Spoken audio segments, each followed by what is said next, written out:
Welcome. If you like what you hear and see, please subscribe to the Be Your Own Kind YouTube channel. And if you're listening to the podcast, please follow me. Also in the description box, you can find my Linktree link to all Be Your Own Kind related matters, such as the BYOK merch, where we sell items from t-shirts, sweatshirts, masks, and mugs. Also, you will find our website and the links to my social media pages. Also, we are always looking to collaborate with others, such as business owners, vloggers, bloggers, or just if you simply want to share your story. Last but not least, if you are looking to promote your business, Be Your Own Kind will gladly promote you. If you are interested in details, please email me at info@beyourownkind.com. Thank you for tuning in and for supporting the Be Your Own Kind platform. Hey lovelies, it is the second week of the year and I'm hoping that you are staying on course for achieving your new year goals and keeping it intentional. Speaking of intentional, in this episode we will be speaking with co-founder of the Chicago-based non-for-profit For Play, Andree Lodree Jr. Being born and raised in Chicago, Andree has found a way to give back to the community by teaching the fundamentals of teamwork and other important life skills through the game of basketball. So take flight with us as Andree highlights the importance of after-school play and teamwork and let us know a little bit about 4-point play. Do you find yourself overwhelmed with small business tasks? Well, Be Your Own Kind Freelancing is here to take the weight off. We specialize in assisting businesses with various administrative duties, HR consulting, online marketing, and editing services for podcasters and YouTubers. If you have a need we haven't mentioned, contact us to see if we can help. For more information, email us at info@beyourownkind.com. Leave the tedious tasks with us and take your time back. Well, hello, Andree. How are you doing today? Good, Renita. How are you doing today? I'm doing pretty good, trucking along. Thanks for asking. So tell us a little bit about yourself. Name's Andree Lodree. I am the executive director of 4-Point Play. We've been in operation now for 7 years. I am a husband with 4 children that I completely adore. And just, I'm a family and community guy. That's kind of like what I do. I've been coaching basketball now for about 7 years through 4-Point Play. I'm the head coach at Walther Christian Academy for the boys varsity team. And just, trying to give back to the community that's given me so much, and just trying to help out the youth, develop and grow and create an environment for them to have success. I love that. So basketball is your life. Basketball and community is your life, and family, of course, is your life. I love that. Yeah. I love that. So I looked up the nonprofit 4-Point Play, and I love the idea of keeping the youth in motion, especially, in this technical age. Can you further detail some of the programs that 4-Point Play offer? Mm-hmm. We have pre-pandemic, we were doing a lot of different skills clinics and camps and things like that to bring youth the opportunity to learn the game of basketball. Since then, we've moved to virtual. So we're heavy virtual programming now. What we do is we try to have 4 weeks, 4 days out the week where they're having like 30 minutes of activity. So we do a virtual camp. We try to do it monthly. It all depends on the schedule, of course, like that. But it's just an opportunity because our youth now are not getting the opportunity to be active as much as we were growing up. One of the reasons why I founded the organization was because when I was growing up, I was always at the park. I was always, playing basketball, going outside with my friends, playing and things like that. And I just realized the kids nowadays are not doing that as much. And some of it is due to the environment, not a lot of places to go to.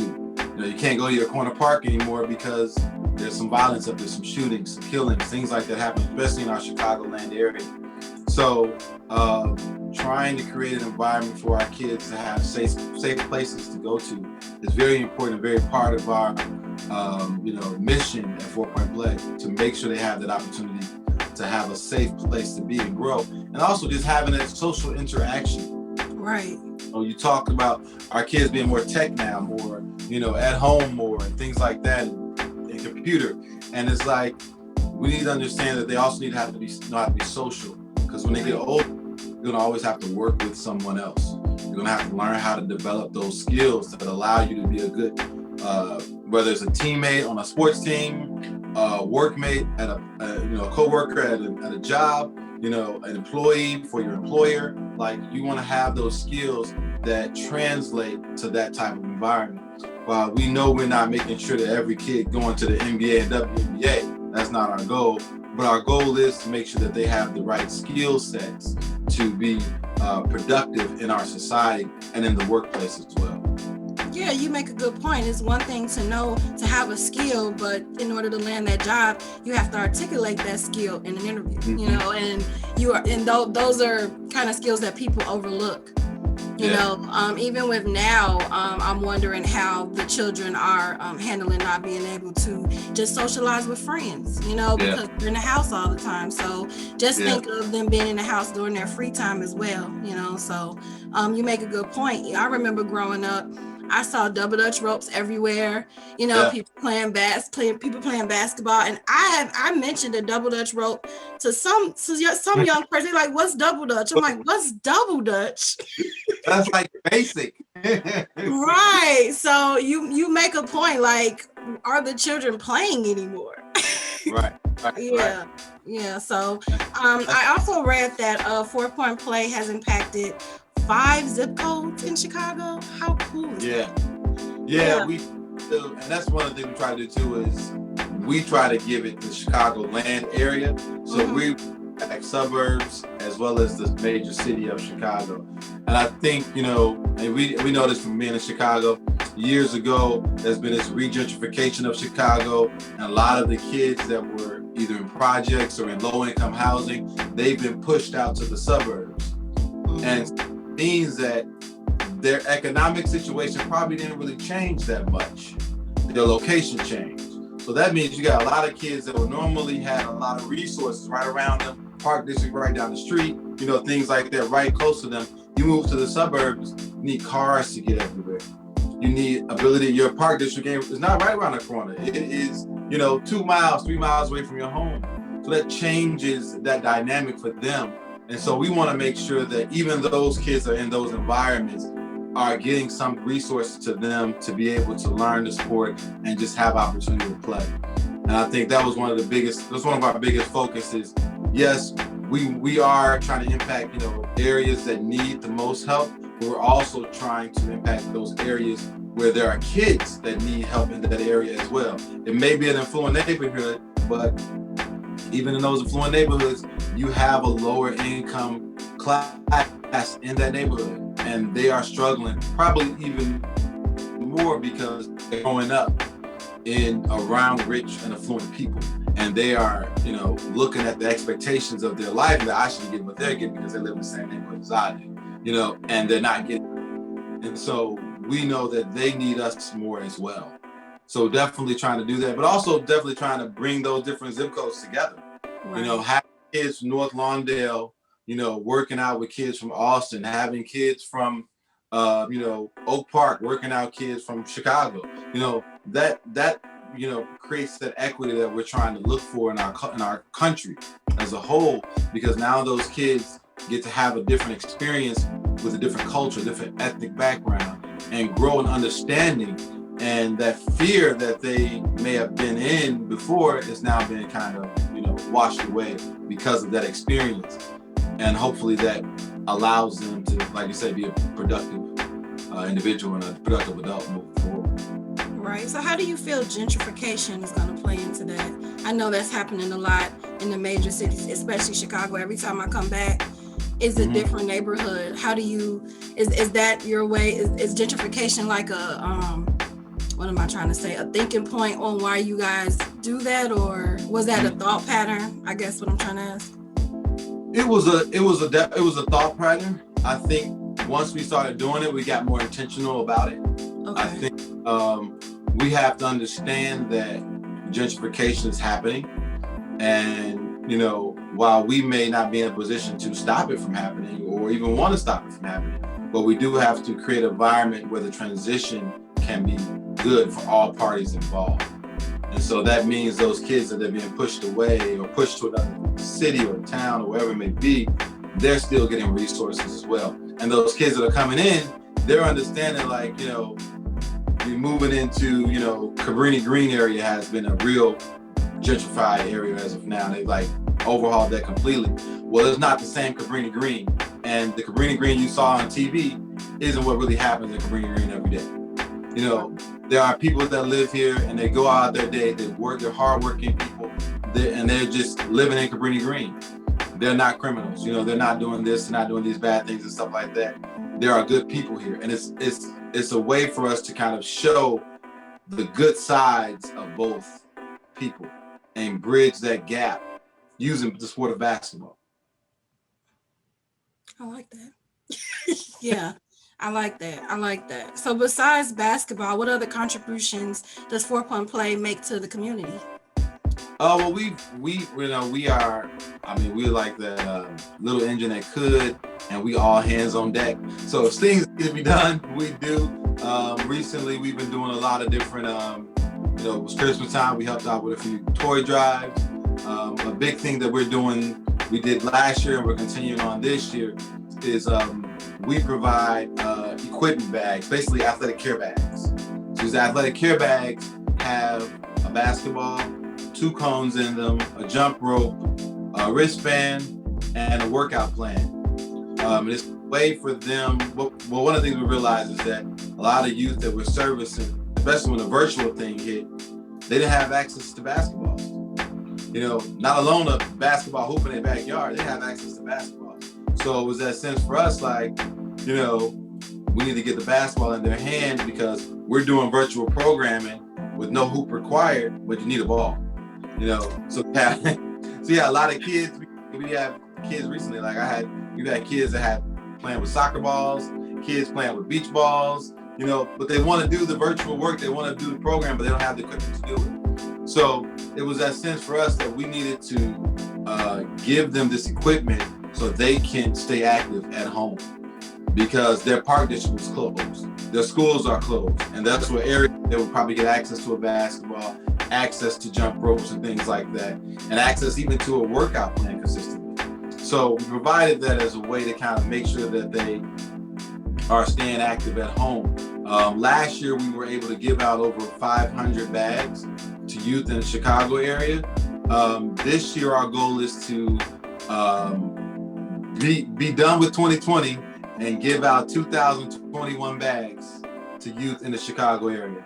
So that is our goal this year, and we're just hoping that we're able to accomplish this goal, but also that these kids get this equipment that need it, and they're able to kind of still stay active at home, because outside of our workouts, there's still 23 hours or 16 hours left in the day for them to actually do some exercise and activity on their own, and we want them to have the opportunity to do that. And if they don't have the equipment, they just can't do it. Exactly. And I like that because we know the obesity rate is at a high too, than the youth. And right now, even before the pandemic though, I felt like after school programs were being cut.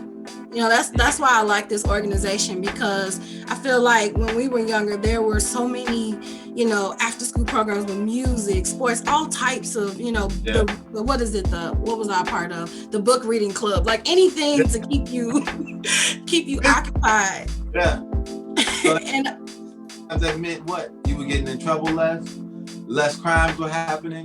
You were focusing on improving yourself and learning new things. And it was just like, oh, this is what we do, And now they don't get to do that much anymore.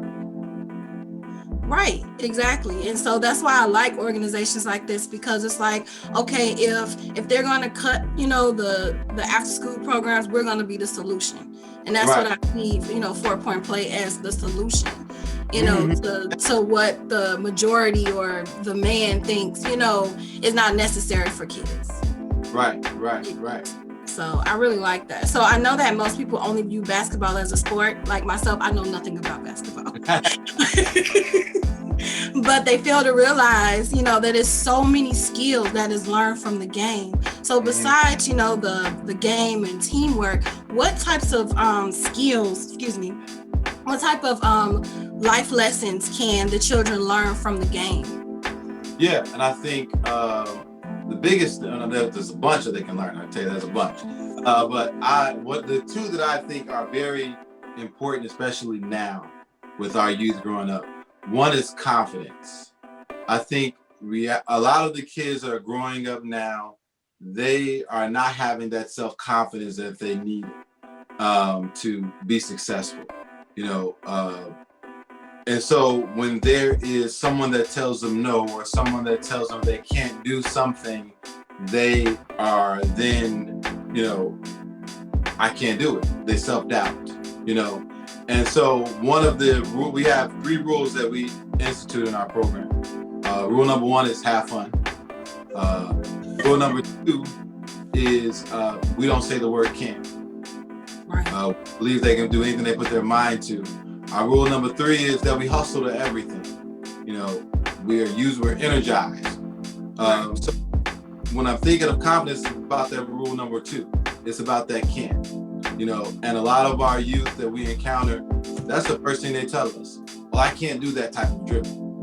And we always tell them, well, listen, it's not that you can't, you don't know how. Right. And you haven't had enough practice at it. So if you try it and keep practicing at it, you can get it. And I feel like that builds their confidence. Right. Because then they go from a place of, oh, I can't do this, to a place of, I can do this, by putting in a little extra work, understanding that, hey, you're not supposed to get it right away. One of the big things I tell the kids all the time is, you know, you play video games, you play Fortnite, you play Among Us, you play all these games you play. You don't walk into that game an expert. Right. You can't walk into the gym an expert. Everybody has to start somewhere. So don't feel bad because you can't dribble like the person next to you. You're not competing with that person, you're competing with yourself. And so when you know that your competition is with yourself and you set personal goals, meaning, okay, today I can do 5 right-handed push-ups and 5 left-handed push-ups without losing the ball. Great. Tomorrow I'm gonna do 10. You know, and just like keep building that process. And I think as they get involved in that, they build that confidence in themselves, and they understand that it's not that I can't, it's that I can. I just need opportunity and time to make it happen. You know, Yeah. and so that's the one thing. The second thing I think is very helpful is resilience, especially now with the pandemic that we're having. Our kids that come on our virtual program, they are so resilient because they are doing this stuff with us for the past 6 or 7 months. We've been doing virtual programming, and they've been doing it with us and coming on there and staying with it and learning and getting better. And it's that sense that as you work at something, you're going to get better, but you're also building that resilient skill set that's teaching you that, yeah, I may make a mistake, but that mistake's not going to define me. I'm going to keep pushing to that next level. I'm going to keep going until I get this. And that resilience translates immediately to school, to, you know, future employment, you know, work, chores at home, you know, like getting those chores done faster because they're like, hey, I don't have to take all day taking the trash out. It's 5 minutes now, you know? So, because, you know, you work at it, you get better, you improve, and it builds that resilience inside of you. So when challenges come your way, you're not afraid of the challenges anymore. You're meeting your challenges and you're saying, well, I conquered this left-handed dribble skill. I can conquer this, you know, math problem. You know, and I think that that's what's important in our kids definitely now, especially when they're doing a lot of remote learning, doing a lot of independent learning, and they just need that skill set to keep improving in their educational background. Right, and you're also giving them a routine because they've been thrown out of their routine. Yeah. That routine is important. It's important.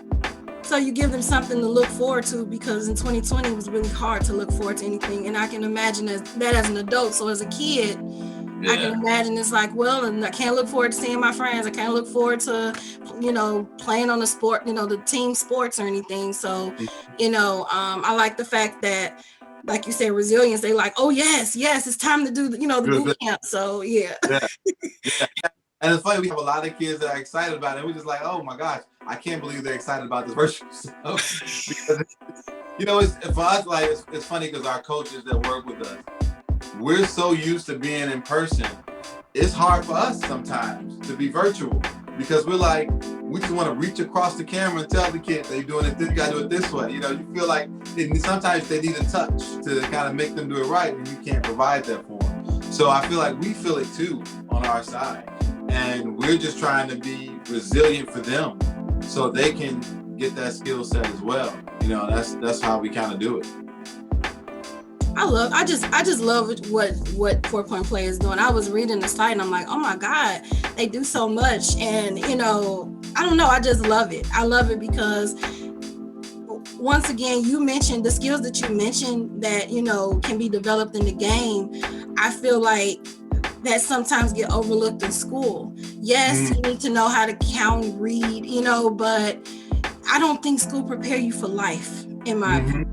You know, I don't think they prepare you for how to deal with difficult situations or how to pick yourself up, you know, if you fail and things of that sort. So I think once again, extracurricular activities are important. So yeah, definitely. Yeah. So let's talk a little bit about you. One question for you is, what personally drove you like to be a part of 4-point play? Like, do you have a personal story that connects you to what you do? Yeah, I mean, we started 4-point play. I played basketball my whole life, basically. I went, you know, played some college ball. I played a little semi-pro too. And then as I got older, I started realizing that a lot of the youth are just, you know, missing out on, they're not getting a lot of good coaches, to be honest, you know. And the game of basketball for me was not going the way I thought it should be going, you know. And I know I didn't have the, you know, the I guess the wealth and the power to change it on a professional level. So it was opportunity, like, for me to understand, like, the way you change things is through the future, is through children, you know, and kids and youth. And so I knew that if we can train our youth better and give them better opportunities to learn the game, then we're going to have better basketball and athletes moving forward. So for me, one of the big instances that kind of really made me dive in, my oldest daughter was on an AAU basketball team.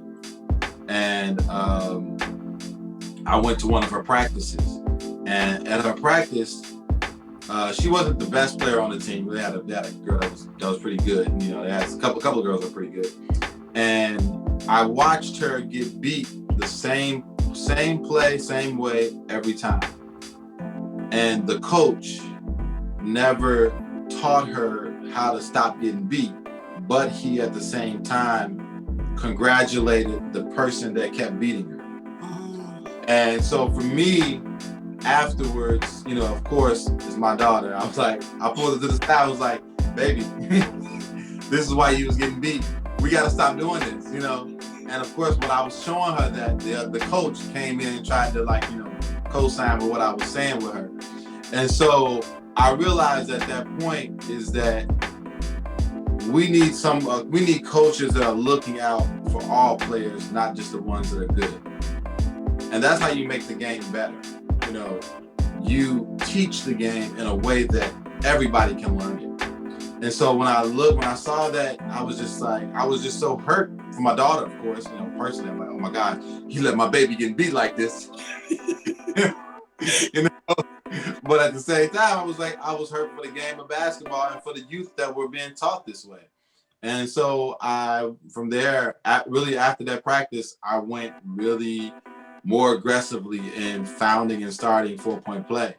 And I think that for me, that was the one instance that kind of really pushed me and drove me forward. So, I love that. Because you see that even in movies where the coaches, like I see a lot of college movies like that, and they're trying to they push the star players so they can, you know, go to the NBA, and even in high school they push them so they can get the scholarships. They can say, hey, I was their coach, you know, I was with them when they were a kid. But what about those ones that didn't get the scholarships? Like, what's the attention for them? Right, because even still, like, those kids can have success too, you know, because everybody's not making it to the NBA. As a person that tried to get there, I know that the percentages are super low.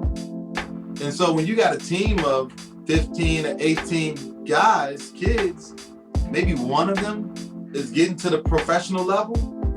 So what are you doing with the other 17 kids? Right. How are you preparing them for success in life, success in a career, you know, in a workplace, you know, things like that, you know, showing them how to be an entrepreneur, all of those things, you know, like, so if you can give them that skill set when they're young to translate into that environment, they're going to be more productive, because those are the people, because let's be honest, the people that's making the money aren't the athletes, it's the people paying the athletes. So the Mark Cubans, who never played basketball a day in his life, but he owns the Dallas Mavericks. You know, so he's the one that really has the power to change. So you may have a role player on your team that's an A student, doing great, and may move to that level where they are millionaires and billionaires. You want that person to have that same skill set and understanding. So when they get to that level, they understand, like, it's not just about me, it's about the people around me, it's about my community, it's about, you know, my family, my friends, making sure that we're all improving and doing better for our society as a whole. And that's what's important, you know. So it's really trying to have that mentality and that perspective when you're working with the youth. Exactly. And technically in the team there are no star players. We're all one. Yeah. Right. There would be no Michael Jordan without Scottie Pippen. There will be no Scottie Pippen without Michael Jordan. I know them. You know, it takes a person to know their role and be comfortable with their role to make sure collectively you can have success as a team. And that's definitely something that, you know, you learn that's the intricate part of teamwork. Understanding your role, but also understanding the importance of your role. You know, everybody's not paid to be scoring 30 points a game. We need somebody to get 5 rebounds, 2 assists, and 3 steals. Those are people that are important too, because if you don't get that from that person, maybe you lose by 5 points, you know? And so that changes the game. So you have to understand everybody's role is important. So have pride in your role, do your role, understand what you're doing, and also commit others that are doing their role. You are right. And these are some life skills I feel adults, and you actually have programs for adults at 4 Point Play, don't you? Yeah, we have. We piloted one last year. We're trying to do another one this year. It's been a little bit, I think, with the pandemic. We're trying to figure out a way how to get to more adults. It's been difficult. I think we have a virtual programming coming up, but what we're trying to do is really bring families together more. So in the future, we're going to have some family-oriented programs where the kids can, you know, work out with the parents, you know, or the guardians or grandparents, whoever the household may be, you know, creating that type of environment, because we understand that, you know, you grew up with your habits, you teach those habits to your kids. Right. You know, and, you know, everybody's not growing up with good eating habits, with healthy habits as far as working out and exercising and things like that. So we want to create an environment for the parents to get healthy, and also for the kids to learn how to stay healthy and be healthy for the remaining of their life, and hopefully teach their kids how to be healthy. So that's kind of like the approach we're trying to take moving forward, as a way to kind of bring those adults and youth together. I like that, because that's the only way it would change, because the children are not buying the groceries. They're not They're not implementing the activity. So if the head of the house is being more responsible, and you're retraining their brain and teaching, you actually instilling skills in them as well, Yeah. it'll trickle down to the youth. So it's one thing for your organization to instill it, but when you go home, it's kind of similar to a parent that's trying to potty train, a daycare that's trying to potty train their child, but the parent keeps putting the diaper on them. It's not. It's not work. Right. So that makes a lot of sense. Yeah, because I mean, and as parents, we know this. We know that when you ask somebody, and you say to your kid, like, I'm trying to potty train, vice versa too. You're trying to potty train your kid at home in the daycare, steady putting diapers on them, it's not gonna work. So we gotta be working together as a team to make that happen. So that's definitely true. Yeah. Yeah, awesome. So at BYOK, we have a staple question. If you could describe yourself in one word, what would it be? Oh my goodness, one word. Oh goodness. Oh my gosh. That's always. I've heard somebody's asked this question before, and I never have an answer for it. So let me think just for a moment, because you put me on the spot to think about it. One word. One word. Oh my goodness. I would say, and I feel like this is these. I'm gonna say two words, but I feel like they're synonymous. I don't know, so I'm gonna say dedicated and loyal. So, and I would say like they're synonymous, but I would say I'm leaning more towards dedicated. I feel I view myself. I'm dedicated to my purpose, and my purpose I know is to impact the community. I'm very well aware of that, and so I'm basically taking the skills that I've developed over my lifetime to impact the community. I'm dedicated to that. And I can see that you are. I follow 4 Point Play, and Right. I see the dedication, and I see the post, and I see that, and it does intrigue you, like, well, what are they over there doing? Well, it's 4 Point Play. So, I mean, on behalf of parents, and people who are concerned about the youth, we thank organizations like 4 Point Play. We thank coaches like you, because sometimes the coach is the only parent that a child is. Unfortunately, sometimes that's the only parent that a child, has. And I'm glad that you don't, there are a lot of coaches out there that misuse their power, that break down a child, but it's good to know that there's a coach that is actually looking to build up a child, and not just try to use them for some type of fame or some type of notoriety, so. Yeah. So go ahead, important. Yeah, I was gonna say that's very important. I think our kids need that opportunity. They need somebody that's going to treat them with care and with love, but someone that's also going to be their advocate, their champion, and I think that is what we strive to do. We're striving to be these kids' champion, to allow them to make the mistakes that they need to make, so they can grow and learn from those mistakes and become better at the end.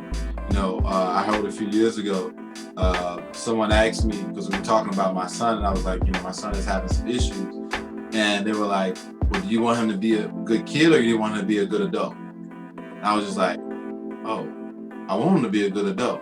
And he's like, well, you gotta work him through these mistakes he's having as a kid. And from there, I was just like, my perspective was like, oh, that's what I gotta do. And it changed my thought about the things that he's doing, that he was doing at the time, and like move into that place. Like, okay, you may not be getting everything right. How sometimes as parents, you want your kids to be, you got to be doing this, you like this, and he wasn't doing this like that. And so it was like, for me, I had to retrain myself. Well, you don't got to be doing this, but you got to be working to this, and that's the difference, And so we got to have that mentality with our youth. We can't expect our youth to do things a certain way. They're doing the things the best way that they can, and they just need somebody else that's going to step in and hold their hand and work them through getting to the right way to do things, the better way to do things, the more efficient way to do things. Yeah, and I agree with that. The most annoying thing to me is when someone is complaining about kids don't do this enough. Pull up their pants. They need to learn how to do. Okay, well, what are you doing to help them? Teach them another way then. Instead of complaining and watching them fail, don't watch them fall in the hole. Right. Help them out. Say something to them that's out of love. You know, and I think like, because reality is, those kids are wearing sagging their pants down, they're making a statement. You know, and that statement is that, you know, this is, I mean, I don't care how I look per se. I'm not dressed for this, I'm not dressed for that. This is how I want to dress. I'm making a statement. And we've seen that throughout generations. Right. Every generation makes a statement in their attire. Your clothes can be a statement. You know, we back in the day when I was growing up, we had crisscross. Kids wearing their clothes backwards. You know, it was a statement. It was a statement that you were trying to do something and go against the grain. And that's what kids want to do. You know, but when we say that that's bad and that's wrong, I think it puts them in a box instead of just saying like, you know, you exploring your creativity. That's great. You know, at the end though, this is where we need to be. You know, understand that there's a way to dress in this environment. There's a way to dress in this environment. You know, when you're with your friends, you can dress like this. When you're at work, you dress like this. You have to just show them different ways to do these things. And once they learn that, they'll be fine. But when you just ultimately tell them the thing that they came up with to make a statement is wrong, bad, stupid, dumb, whatever it may be, then I think you're setting them up to lose that confidence that they're trying to build up in themselves. Right, then they don't feel good enough, and then they grow up with that not feeling good enough behavior. Yeah. Right. Yeah. You get them now while they're moldable, because we know anything with Play-Doh. When you first get Play-Doh, you can mold it, you can do all types of stuff. After a couple of weeks, it's hard. It's what it's gonna be, and that's what children are. The last you made was what that gonna be forever. Whether if it was a ball or a rock or whatever you made last, it's just stuck now. You like, I throw this away. Right. And I'm sorry to say, I think we're doing that with our youth. We are, you know, throwing them away for the most part, not willing to invest in them because we're not taking that time to do that. And the time to come from love instead of just, you know, pointing out mistakes and failures. Because that's not going to happen. No, not at all. So where can, you know, for parents that's interested, you know, for being, for enrolling their children or for them enrolling their family to be a part of 4-Point Play, how can they do that? Yeah, so we have our website. You can go there. You can register for any of our programming that we have. Our website is the number 4, ptplay.org. And right now we have our after-school virtual basketball camp coming up. It's going to start January 25th. And it's basically what we do is a half an hour, Monday through Thursday. They hop on at 4 o'clock Central Time. We work out with them for that 30 minutes. We're giving them some inspiring words as well. We try to, especially with after school, we try to we have different topics that we have each week. So 1 week may be confidence, 1 week may be resilience, 1 week may be respect. So each week we are talking about that topic, you know, that word of the week, if you will, and just giving them examples of how to use respect or how to be respectful, but also how to, you know, show respect to other people when you're doing things for them and when they're asking you to do things. We're trying to teach them that skill set. And so we do that every week for 4 weeks. It's a great program. And our kids learn basketball, but also learn that extra skill set and hopefully translate that into their everyday life. And then, you know, we have a YouTube channel you can subscribe to. You can find us on YouTube, just search 4-Point Play. And we have a lot of different drills up there on our website. We also have a couple of our, on our YouTube channel, we have a couple of our trainings that we've done virtually up as well for you to kind of get a see of like what we do in our trainings. And you can subscribe to our channel. You can check out our drills. You can do your drill. We have drills you can do at home and things like that. You can do it. They can learn on their own. We also have a section where we are for parent resources. So we have a life coach that works with us, and she does video. My wife Candace. I think we have like seven videos up right now. There's different issues that you deal with the athlete, and she's talking about those issues and giving you the opportunity to have some dialogue and some resources about how to deal with athletes in certain situations. Because you know, I think a lot of the issues they deal with, you know, competitive, how to deal with that competitive nature. Some kids are too competitive. You know, that happens. And And then you also have, let's talk about like being a good winner and a good loser. You know, that's the issue too. So just having those different resources available for parents is definitely important, and allows the parents to be better support systems for their growing athletes, if you will, aspiring athletes. So yeah, so definitely subscribe to us on our YouTube channel, check out our website, and you can get you can sign up for all of our programs you want to on our website. Most of our programming is free, so it's definitely a good resource. You know, I know that gym class hasn't been gym class lately in school, that's virtual now, so it gives you a chance to give your kids some extra activity too that they may not be getting in gym right now. Yeah. Okay. Is it for all genders, both genders? Yeah, so it's boys and girls. Okay. We normally try to keep it ages 8 and up. Okay. So just to make sure that they're able to kind of be on their own, and the parents don't have to like sit there and watch or sit there and help. We've had some younger kids that are a little more advanced be on there as well. But you know, if you sign up and you come on and you're there, you know, we're gonna work with you. Okay. So anything else you'd like to add before we sign off? You know, just thank you for having me. I really appreciate it. It's been a great conversation. It's always good to kind of talk with like-minded people. And I love what you're doing with Be Your Own Kind. I think this definitely is something that needs to be out there more, and definitely something positive to kind of show what we're doing in our different spaces in the community and things like that, to help people out, to see that, hey, you know, we see enough negativity. We need some positive stuff too. And I think I love your platform that you're using to kind of really bring out that positive side of what's going on in our different communities. So thank you very much. Well, thank you for being a guest on our platform. I've definitely learned a lot about 4-point play, and just a lot about, you know, life skills, you know, and children, you know, and how the game is not just a game, you know. Yeah. So thank you again for being a part of our podcast, and for thanks to everyone that listened. Until next time, don't forget to be your own kind and be kind to each other. Bye. Bye, everyone.